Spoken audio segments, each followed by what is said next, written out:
Human Rights Watch publie ce mercredi un nouveau rapport. Il revient sur les conséquences du conflit dans la région d'Amhara en Éthiopie.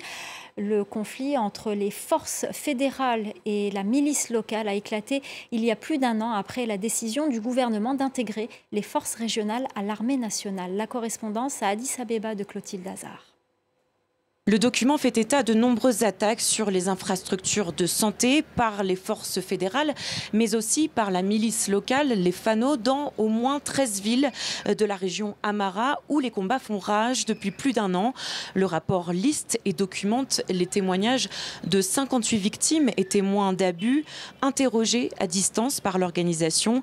Les témoins décrivent des violences, des intimidations et des arrestations arbitraires de professionnels de santé qui prodiguaient des soins aux blessés et aux malades, ainsi que des attaques illégales sur les ambulances et les transports médicaux, ce qui entrave l'accès à l'aide humanitaire et perturbe gravement le fonctionnement des hôpitaux. Les patients sont aussi intimidés et dissuadés d'aller chercher les soins dont ils ont besoin.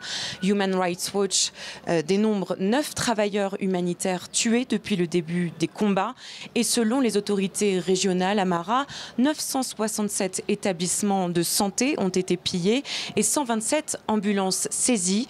L'organisation exhorte les partenaires internationaux de l'Éthiopie à réagir, à demander des comptes au pays, ainsi qu'à apporter leur soutien pour la remise en état des infrastructures de santé endommagées. Depuis le début du conflit, le gouvernement éthiopien ne commente pas les différents rapports des ONG, mais aussi de l'ONU, accusant les forces armées de violation des droits de l'homme dans la deuxième plus grande région du pays.